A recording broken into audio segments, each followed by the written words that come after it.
Mes très chers compatriotes, en ces instants critiques pour notre nation, je m'adresse à vous avec la gravité et la solennité qu'impose la situation. L'Est de notre pays, en particulier les provinces du Nord Kivu, du Sud Kivu et de l'Ituri, fait face à une aggravation sans précédent de la situation sécuritaire.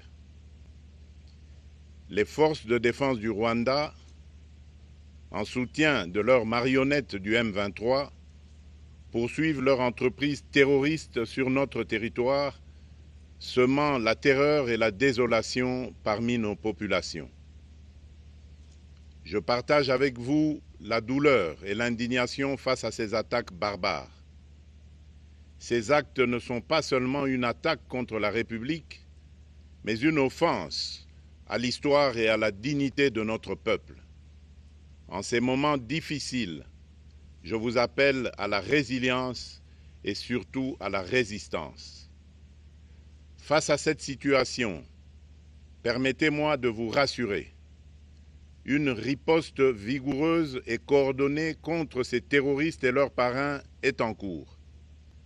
Nos vaillantes forces armées de la République démocratique du Congo, symboles de courage et de patriotisme, sont pleinement mobilisées, prêtes à défendre chaque centimètre de notre territoire.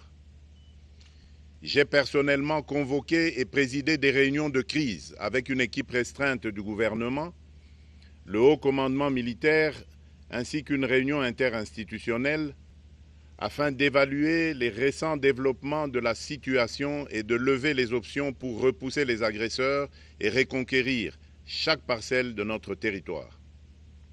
À cet effet, j'ai nommé ce 28 janvier le général-major Évariste Somo Kakule au poste de gouverneur militaire du Nord Kivu pour renforcer la coordination des opérations militaires et restaurer l'autorité de l'État.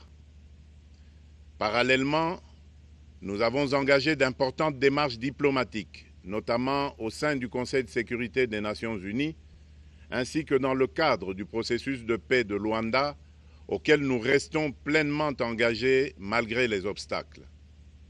Nous privilégions la voie du dialogue, mais toujours avec lucidité, tout en restant fermement résolus à défendre notre territoire et notre souveraineté par tous les moyens nécessaires. Mais ce combat n'est pas seulement celui des FARDC. C'est le combat de tout un peuple, le combat de notre identité congolaise, afin de léguer aux générations futures un pays prospère et en paix.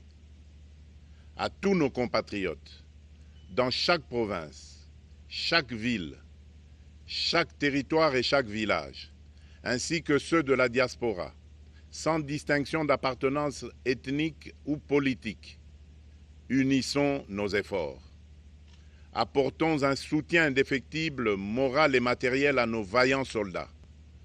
Mobilisons-nous comme un seul homme pour défendre notre souveraineté et sauvegarder notre intégrité territoriale. Je suis pleinement conscient des souffrances de nos compatriotes qui fuient les hostilités. Le gouvernement est instruit d'activer le plan d'urgence humanitaire pour venir en aide aux déplacés. À vous, habitants de Goma et des environs, je ressens profondément votre douleur qui est aussi la mienne. Elle traverse nos cœurs et nos âmes en tant que fils et filles d'une même patrie. Mais face à cette épreuve, je vous exhorte à puiser dans cette force intérieure qui fait la grandeur du peuple congolais. Résistez avec courage. Faites preuve de vigilance constante et gardez votre calme malgré l'adversité. Sachez que nous ne sommes pas restés inactifs. Des plans de contingence sont préparés pour assurer la protection de la population civile et prévenir toute escalade de la violence. Les dispositifs de sécurité ont été renforcés pour protéger les zones stratégiques et nous travaillons sans relâche pour garantir le fonctionnement des services essentiels. Je tiens à rendre un hommage solennel à tous ceux qui ont payé le prix ultime dans cette lutte pour notre dignité et notre souveraineté. J'ai une pensée pieuse pour le général-major Peter Chirimwami, gouverneur militaire du Nord Kivu, tombé les armes à la main. Je m'incline avec respect devant la mémoire de tous nos militaires et de tous les Wazalendo tombés sur le champ d'honneur.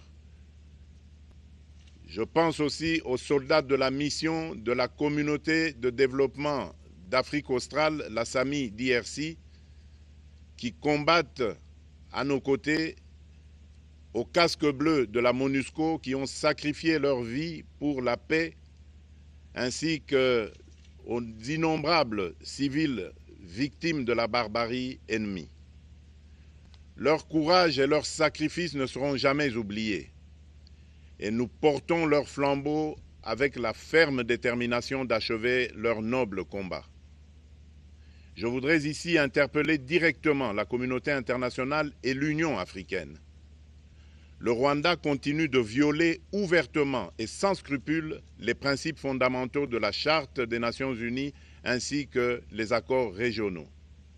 Pire, ces agissements se déroulent dans une impunité totale et ce, avec un mépris manifeste des règles internationales et des valeurs que ces institutions sont censées défendre. Cette attitude arrogante, qui ne cherche même plus à masquer ses forfaits, est une provocation inacceptable à l'égard de notre souveraineté et de la stabilité régionale. La présence de milliers de soldats rwandais sur notre sol, leur soutien politique, logistique et militaire à leur pantin du M23, ainsi que leur implication dans l'exploitation illégale de nos ressources naturelles, nous conduisent tout droit à une escalade aux conséquences imprévisibles, mettant en danger toute la région des Grands Lacs. Votre silence et votre inaction face à la barbarie du régime de Kigali et aux atrocités perpétrées par ces supplétifs sur notre territoire constituent un affront non seulement à la République démocratique du Congo, mais également aux valeurs universelles de justice et de paix. Le peuple congolais prend acte de cette passivité qui frôle la complicité. Soyez sûrs d'une chose, la République démocratique du Congo ne se laissera pas humilier ni écraser. Nous nous battrons et nous triompherons. Congolaises et Congolais, l'heure est certainement grave, mais notre détermination est encore plus inébranlable. Ce moment critique nous offre l'opportunité de montrer au monde ce qui fait notre force, c'est-à-dire notre unité sans laquelle tous nos efforts seraient vains. Je vous appelle à être vigilants, mais à ne pas céder à la haine, aux divisions ou à la violence. Je condamne avec la plus grande fermeté les actes de vandalisme et de pillage qui ont visé certaines missions diplomatiques accréditées en République démocratique du Congo, ainsi que des intérêts privés dans la ville de Kinshasa. Ces comportements irresponsables dénaturent l'expression saine de notre colère face à l'agression barbare nous imposée et jettent une ombre sur les manifestations pacifiques de soutien à nos vaillantes forces armées qui luttent avec courage et abnégation pour défendre notre souveraineté. Notre engagement doit rester ferme et discipliné. Nous gagnerons cette guerre par notre unité, notre courage et notre sens de responsabilité, et non par la violence aveugle et par l'anarchie. Cette victoire ne sera possible que si chaque Congolais, où qu'il soit, prend toute la mesure du combat qui est le nôtre. J'appelle donc la nation entière, hommes et femmes, jeunes et vieux, acteurs politiques, opérateurs économiques, membres de la société civile, confessions religieuses, artistes et sportifs à se mobiliser, à faire bloc derrière nos vaillantes forces armées et à contribuer chacun à son niveau à l'effort de guerre. J'ai instruit le gouvernement de mettre en place des mesures rigoureuses de réduction du train de vie des institutions et de leurs animateurs afin que les ressources ainsi économisées soient directement réorientées vers le soutien à nos forces armées. Dans cet effort national, j'en appelle également à la responsabilité du secteur privé qui est invité à contribuer activement à cette cause commune. Nos soldats se battent avec héroïsme pour la défense de notre intégrité territoriale et de notre souveraineté. Ils ont besoin de notre soutien total, qu'il soit moral, matériel ou logistique. À la jeunesse congolaise, pilier et espoir de notre nation, je vous exhorte à répondre massivement à l'appel de la patrie. Le moment est venu de vous lever, de mettre votre énergie et votre créativité au service de la nation. Nous devons renforcer nos rangs et chaque jeune Congolais prêt à défendre son pays a une place au sein de nos forces armées. Enrôlez-vous massivement dans l'armée. Vous êtes le fer de lance de notre projet et votre mobilisation est déterminante pour la victoire finale. Aux braves populations du Nord Kivu, du Sud Kivu et de l'Ituri, vous êtes le symbole de la résilience congolaise, une source d'inspiration pour toute la nation. Vous n'êtes pas seuls dans cette épreuve.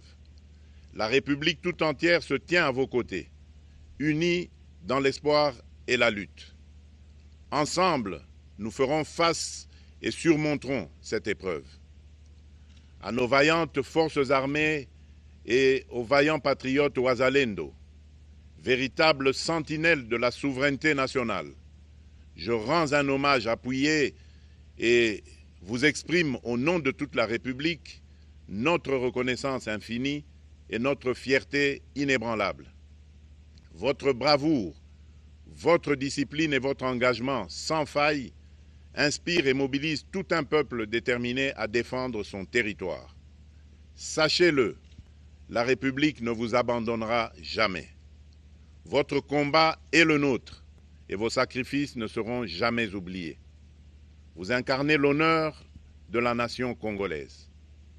À tous mes compatriotes, d'ici et de la diaspora, la République démocratique du Congo ne pliera pas.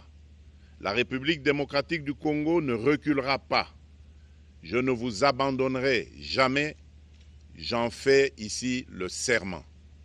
Le soleil n'a pas cessé de briller sur notre patrie. Ensemble, main dans la main, nous surmonterons cette tempête et nous ouvrirons une ère nouvelle de paix et de prospérité pour les générations futures. Que Dieu bénisse la République démocratique du Congo et son peuple. Je vous remercie.